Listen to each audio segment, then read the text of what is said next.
Hello everyone, welcome to my eco classes. I am Divyanshu Sharma.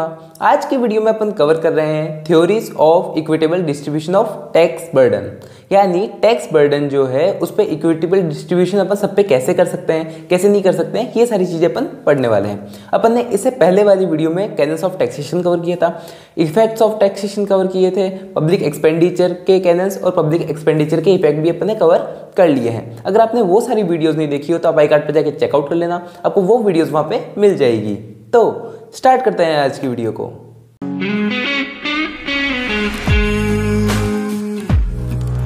Start करते हैं अपन theories of equitable distribution of tax burden, यानी जो tax burden है, जैसे अपन को पता है नॉर्मल पीपल्स पे टैक्स लगता है। नॉर्मल पीपल पे क्या, अगर जो कितना अमीर हो चाहे कितना गरीब हो, सब पे थोड़ा बहुत टैक्स तो लगता ही है।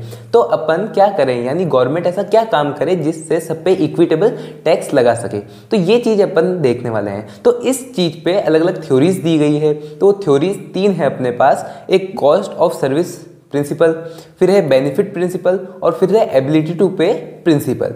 अपन इन सबको इंडिविजुअली कवर करने वाले हैं। आज अपन को देखना है कॉस्ट ऑफ सर्विस प्रिंसिपल, ये आज अपन को कवर करनी है। इसको आज अपन अच्छे से देखेंगे। फिर नेक्स्ट वीडियो में अपन बेनिफिट प्रिंसिपल कवर करेंगे, फिर उसके बाद एबिलिटी टू पे प्रिंसिपल कवर करेंगे। तो ये सारे वन बाय वन करते हैं अपन कवर करने वाले हैं। तो सबसे पहले अपन देखते हैं कॉस्ट ऑफ सर्विस प्रिंसिपल।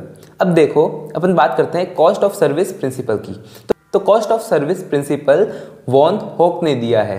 अब नेम इसके अलग अलग प्रोनाउंस हो सकता है, अगर हो सकता है तो मैं गलत प्रोनाउंस कर रहा हूँ तो आप इसको करेक्ट कर लेना। तो ये क्या है, वॉन हॉक है जिन्होंने ये प्रिंसिपल दिया है। अब इस प्रिंसिपल में क्या होता है, in this principle tax is payable as per the cost of public goods enjoyed by the citizen. मतलब इकोनॉमी में जो भी लोग हैं, मतलब जितने भी पीपल है, वो जिस जिस चीज़ों का यूज़ कर रहे हैं, जो भी रिसोर्सेज एंजॉय कर रहे हैं, कोई भी सर्विस एंजॉय कर रहे हैं, उस सर्विस की जो कॉस्ट आ रही है वो कॉस्ट लेना इनके हिसाब से क्या है, कॉस्ट ऑफ सर्विस प्रिंसिपल। मतलब उस हिसाब से टैक्स लिया जाना चाहिए कि मतलब कोई इंसान अगर 5 रुपये की चीज़ यूज़ कर रहा है तो उससे 5 रुपये टैक्स लिया जाए। क्या लिया जाए, 5 रुपीज़ टैक्स लिया जाए।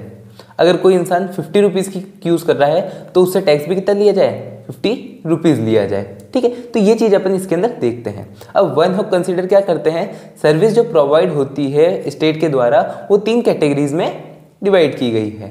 3 कैटेगरीज में अपने डिवाइड करी है, वैन हॉक ने इसको डिवाइड करी है। अब वो 3 कैटेगरीज क्या क्या है।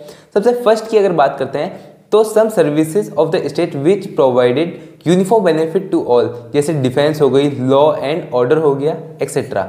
अब इसको अपन पर्सनल टैक्स में लिखते हैं। अब ये क्या कह रहा है कि मतलब कुछ सर्विसेज ऐसी है कि कोई इंसान लेना चाहे नहीं लेना चाहे, कोई कितना भी अमीर हो कोई कितना भी गरीब हो, सबके लिए इक्वल है। जैसे डिफेंस की बात करते हैं, लॉ एंड ऑर्डर की बात करते हैं, तो ये सब क्या है, सबके लिए बराबर है, कोई इंसान इसके बेनिफिट ले या नहीं ले। जैसे फॉर एग्जांपल कोई भी अगर अटैक होता है किसी भी इकोनॉमी पे तो उसकी सर्विस उससे सेव कौन करती है, डिफेंस करती है। अब वो जो डिफेंस जो अपन को सेव कर रही है, अब ऐसा तो है नहीं सिर्फ रिच पीपल को उसका फायदा होगा, पुअर को भी होगा, सबको होगा। तो इसलिए ये क्या है, सब पे बराबर पड़ता है। तो ये एज ए पर्सनल टैक्स कहते हैं अपन इसको, और एज ए सब पे ये बराबर लगता है। तो फर्स्ट टाइप का टैक्स ये होता है जो सब पे बराबर लगता है, और ये एज ए क्या हो जाता है, बेस ऑफ अ टैक्स हो जाता है। ये क्या है, बेस है, मतलब ये तो सब पे लगेगा और ये सबको देना ही पड़ेगा।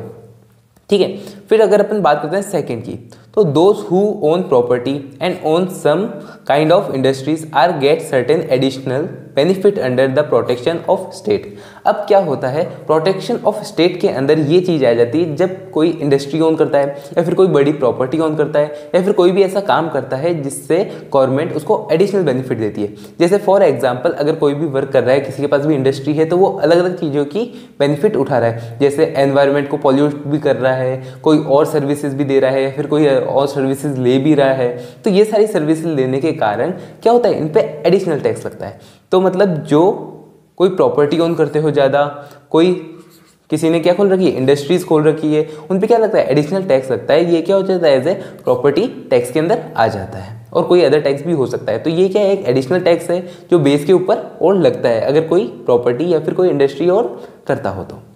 फिर उसके बाद अपन बात करते हैं थर्ड।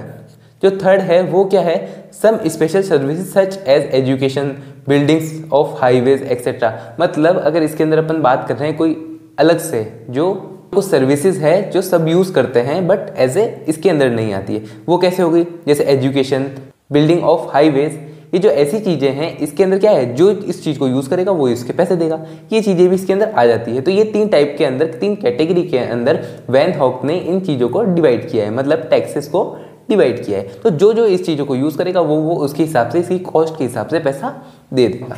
अब अपन ने ये सारी चीज़ें देख ली। अब अपन को देखने से साफ साफ पता चलता है कि यार इसके अंदर कुछ कमियां हैं।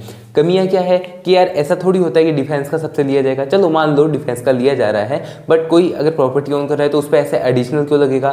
कोई एजुकेशन लिख रहा है तो उस पर टैक्स क्यों लगेगा। वो तो अच्छी होनी चाहिए, सबको फ्री मिलनी चाहिए जैसे आजकल मिलती है, तो ऐसा होना चाहिए। तो इसमें कुछ कमियां थी और वो कमियां आगे इकोनॉमिस्ट ने बताई। तो सम शॉर्ट कमिंग्स यानी कुछ कमियां इसके अंदर जो मेन थी वो दूर करी गई है और आगे नई नई चीज़ें भी आ गई है। जैसे इसके बाद बेनिफिट प्रिंसिपल आया, फिर एबिलिटी टू पे प्रिंसिपल आया, तो वो सारी चीज़ों में ये सारी इसकी कमियां दूर होती जा रही है। तो इसकी कुछ खास कमियां क्या थी वो देख लो। It is not easy to estimate the cost of government services और social good made available to each individual taxpayer. मतलब जो भी इंडिविजुअल है टैक्स पे कर रहा है उसको कितना बेनिफिट मिल रहा है हर एक का नापना पॉसिबल नहीं है। जैसे फॉर एग्जाम्पल अगर मैं यूज़ कर रहा हूँ 50 रुपीज़ का बेनिफिट, ठीक है, 50 रुपीज़ बेनिफिट यूज़ कर रहा हूँ, तो गवर्नमेंट क्या कि मेरे से पूछेगी कि तुम कितना यूज़ कर रहे हो, कितना यूज़ नहीं कर रहे हो। ऐसे अगर मान लो 140 करोड़ अगर इंडिया में पॉपुलेशन है, देखो 145 142 जो भी है, अभी मान लो 140 करोड़ है, तो ऐसा हो सकता है कि ऐसा पॉसिबल है क्या कि हर एक इंडिविजुअल के पास जाके पूछा जाए कि तुम कितना बेनिफिट यूज़ कर रहे हो। पॉसिबल नहीं है। तो ये क्या है, एस्टिमेशन लगाना कॉस्ट का कि कौन इंसान कितना यूज़ कर रहा है, कितना बेनिफिट ले रहा है, ये इम्पॉसिबल है। तो ये क्या है, सबसे बेकारी काम हो जाता है फर्स्ट पॉइंट में। फिर अपन बात करते हैं this theory does not justify many social welfare programmes. अब ये क्या करती है, कोई बहुत सारे वेलफेयर प्रोग्राम्स ऐसे चलाए जाते हैं लोगों की भलाई के लिए, कोई ऐसी आपदा आ जाती है उस वजह से, तो वो भी जस्टिफाई नहीं करती है, क्योंकि उससे क्या मिलेगा, लोगों को बेनिफिट ज़्यादा मिलेगा। मतलब जहाँ पे भी जैसे मान लो कहीं फेमाइन आया, मतलब भूखमरी है, कहीं कहीं फ्लड आ गया, उसकी वजह से वहाँ पे ज़्यादा चीज़ें जा रही है, मतलब ज़्यादा रिसोर्सेज लग रहे हैं। तो अब ऐसा थोड़ी है कि आप जहाँ पे रिसोर्सेज ज़्यादा दे रहे हो वहाँ से पैसे भी ज़्यादा ले लो। क्यों, क्योंकि उनके पास तो भूखमरी है, उनके पास पैसा नहीं है, या फिर फ्लड आ गया तो उनकी सारी ज़मीन चली गई, सब कुछ चला गया, तो वो पैसा कहाँ से देंगे। बाकी आपको प्रोवाइड तो करना पड़ेगा एज ए गवर्नमेंट। इसलिए ये क्या करते हैं, उस चीज़ को जस्टिफाई नहीं कर पाती है। तो इसलिए ये चीज़ यहाँ पे काम नहीं कर पाती है।